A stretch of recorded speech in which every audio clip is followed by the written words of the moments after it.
So I want to try a more conversational, less structured and strictly scripted sort of video where I follow up the main Spartacus last battle video by talking about the difficulties of researching this, what you find out from different historians, and how you react to the primary sources or how I did, and the things I've noted from the primary sources and also the commentary of historians who have looked at the primary sources with a much greater knowledge than I have and really fleshed out the context and the lessons that they gave to their readership in their works.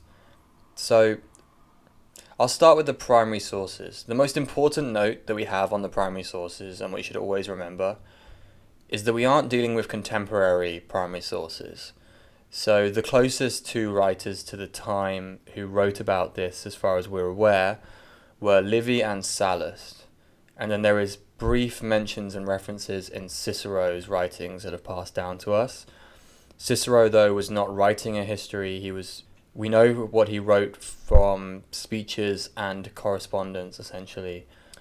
That's how we know what he thought on certain situations around the events of the Servile Wars.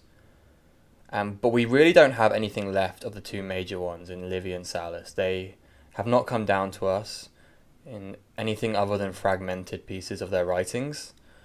We do have writers that base their works off of the full histories that Livy and Sallust wrote, because Plutarch and Appian, who are the two main closest sources, were basing their work off of the work that Livy and Sallust had left.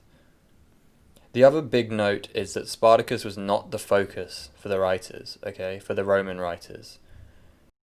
Plutarch, for example, was writing a biography of exemplary figures in the Roman world and Roman history, and he was tracking and writing the biography of Marcus Crassus, not Spartacus. Spartacus was a footnote in the career of Crassus, an important one, but still not the main figure that he was writing about. The reactions as well to Spartacus and the Servile Wars in general, they often reflected the interests of whoever was writing that piece of work.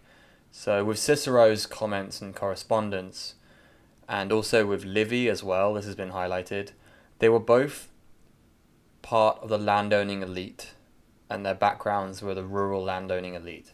Now, obviously this is important because a giant army of ex-slave bandits roaming around the rural areas would have been hostile to that, as it threatened their very background, you could say. And yeah, especially Cicero famously was not originally an urban dweller, especially not originally from Rome. He was from the rural parts of Italy, and this did come up in his career a couple of times, that he was not one of the Roman elite in that sense. But obviously he became an incredibly important figure politically and in terms of Latin prose and writing. The later traditions, so like Florus and Arrhesius, I found them much more admiring of Spartacus potentially. I mean, there's a decent amount of admiration in like Appian's work and Plutarch's work, but the later tradition, it was about painting Spartacus as a worthy enemy, one who was worthy of defeating by Rome. We also see the attitude towards slavery change when the Republic ended and transformed into empire. And this question of slavery, obviously the Servile Wars come up when they're looking at reviewing the institution itself. Obviously you have the Populares faction and Caesar's land reforms, where they were trying to lessen the demand for rural slaves because they were the main workforce that were supplying these mega farms. I guess I've forgotten how they were described in some of the histories, but they wanted more work for free Romans than just these massive farm plantation owners bringing in slaves from the wars instead. It also became something of a lesson that the writers would refer to against treating slaves too harshly, in like this is a warning. Bad things happen if you over punish like errant slaves, which is also, it recurs a bit later on in the Roman traditions. Finally, the Spartacus-Hannibal comparison, which I talked about a couple of times in the main video. This is obviously something that comes from how Hannibal was the ultimate bogeyman to the Romans culturally and to their psyche. And given that Spartacus potentially offered a threat to kind of Roman society as a whole in some regards, and the very like social order, he mirrors the threat that Hannibal was to Rome in that it was their very existence that they were fighting for at one point. So next, it's good to talk about the historiography and really Spartacus's image, the mythology almost, the romantic image that kind of occurred. I want to talk about, well, we'll start off with the Marxists and the Marxist interpretation because that is obviously a big thing, quite a big usage of the Spartacus idea and what he supposedly stood for. Marx himself wrote a little bit about Spartacus. He compared him to Garibaldi, the Italian nationalist and the man attempting to unify Italy along with Cavour. Now, this seems like an obvious comparison to me, to be honest, because Garibaldi was, operating in exactly the same areas as Spartacus was, and also making use of guerrilla warfare. It was the later Marxist thinkers, though, that really kind of fleshed out the idea back off the back of Marx's own interest in the slave rebellions of antiquity. So you have Lenin, but you also obviously you have the German Spartacists. Obviously they took the name for the Spartacist League. The Rosa Luxemburg is the most, I guess, famous example, but they were all the revolution didn't really get off the ground in Germany as the Freikorps and the Weimar Republic very easily squashed it. Lenin, however, obviously is a much more successful story in terms of Marxist uprisings. Lenin saw parallels with the fight against the Russian Empire, who, bearing in mind, had maintained slavery up until, I guess, in the form of serfdom, up until 1861. And he was really noting that the Servile Wars were an example of class struggle found in antiquity for them. So this would also become an official line for Soviet writers, approved, I guess, rather than a suggestion. It's not really a suggestion when it's a directive from Stalin. So it was approved that they should write about Spartacus and compare it in the same way that the French and Russian revolutions were seen as sort of the development of man, and how the revolutionary kind of storyline would go in different political structures. The idea of Spartacus, kind of the myth and the romantic, kind of happened a lot earlier though. There's a French playwright whose name I'm just not going to be able to pronounce. Bernard Joseph Sarin. I don't know how you pronounce his name really. I've tried. I've got a French friend who can't teach it to me somehow. Even though she says it to me, I have no idea how to pronounce this. But he had a play in 1760 called Spartacus, which ushered in the new romantic image of Spartacus. Bearing in mind, up until this point, like, we had the sources, but they'd given him little more than faint praise for his aptitude in battle. They hadn't really fleshed out the gladiator's goals, what he was trying to do. This playwright he was an artist at the same time. The contemporary writers at the time were like Voltaire and Rousseau. So it was very much like their end of the Enlightenment ideals that were beginning to emerge. So there's a few things in play that spurred the growth of this romantic image. Not just in this play, but kind of ongoing from there. The first one is attached to the Enlightenment. So you have the political drive for individual liberty in Europe. You see the French Revolution, obviously the American Revolution was ongoing before that. This era would feed into the 1800s, to when the new nation building started, so like the Italian unification and the German unification. Those promoting the individual liberty in these new nation states would also later involve the example of Spartacus in their discussions. You had this Italian author, Raffaello Giovanelli, who had his novel Spartaco, which was in 1874. This was personally endorsed by Garibaldi himself. And then, beyond just this romantic image and the new politics kind of sweeping across Europe, you had the influence of the rebellions among the European empires. The biggest and most similar, I guess, would be the Haitian Revolution, which began in 1791. And once again, the actual military figureheads of this rebellion, the Haitian general Toussaint Louverture, he was compared to Spartacus and was personally an admirer of Spartacus and the story himself. So I guess on that note, I should really discuss whether or not there's much hint towards the slaves in the rebellion wanting to end slavery, and really no, that never really gets like fleshed out by the sources at least. They made no attempts at the urban centers to free slaves in bondage there. They should have left Italy when they had the chance, but they stayed primarily, it seems, to get plunder, not to like forge any new form of like state. I mean, Spartacus did try and get to Sicily, but really, it may have just been a case of running away. We have no real idea of knowing what he wanted to do.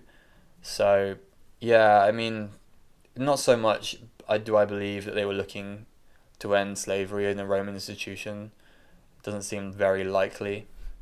So I want to touch on something Brent Shaw went into in his book, Spartacus and the Slave Wars, which is a really good book, and it's more or less just a collection of very relevant sources with a brilliant foreword that Shaw wrote outlining how the image has changed. It's where I get a lot of the historiography from when I was first researching. He talks about Robert Montgomery Bird, who was an American playwright, who wrote the play The Gladiator in 1831. Obviously, this is kind of coinciding with the national liberty that's kind of sweeping through Europe and the idea of individual liberty inside nation states. Shaw outlines that Bird's concern was only for like the growing American middle class and expanding the liberties of people who were already free. His concern was not for those who were in slavery in America, as is pretty evident, because ironically his play, The Gladiator, he was written in the same year as the Nat Turner Rebellion.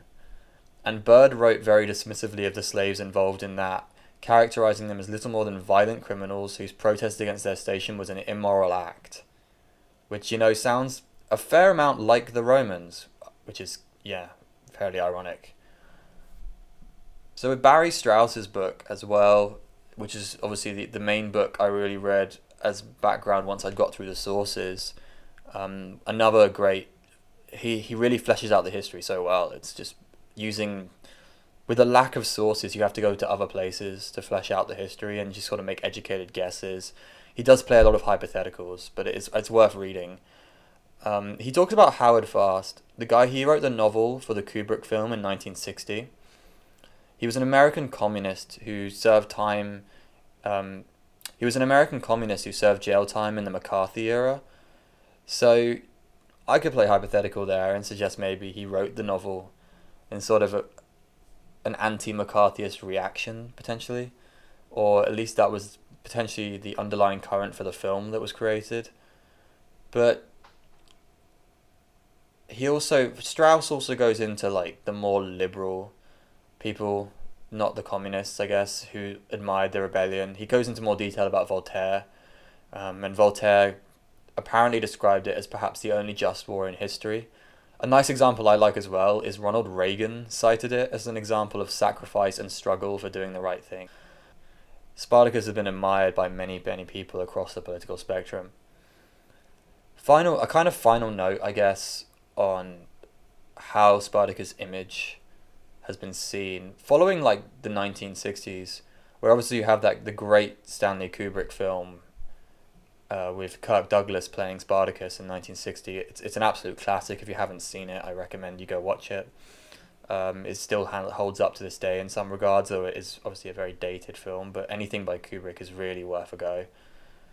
So Shaw wrote as well that he thought the romantic image of Spartacus, which he tracked obviously as part of his work, began to fade in the 1960s, as romantic sentiment attached to freedom of individual liberty also began to weaken in culture.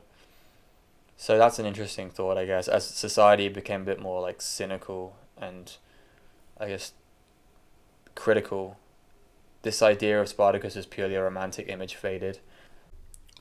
So having discussed the politicians, the artists, the final and least important group is obviously the historians. So in terms of their opinions on Spartacus, you see Shaw and Strauss, I believe, both wrote that the artists, and especially the political writers, have really given Spartacus more credit than the historians have in general. Now, Strauss has a long section in summing up his thoughts, where he really goes into what Spartacus wasn't versus the myth and the romantic image, And Shaw does this as well, but he's really just mapping out what the romantic image is and doesn't really give too much of his own opinion. But Strauss does mention that we shouldn't be viewing Spartacus through political goals and ideals in order to understand what he actually was in history as a real thing, where he was much more likely to be a great military leader who didn't really understand what he had created and then couldn't control it when he tried to actually get it to go in the way he desired.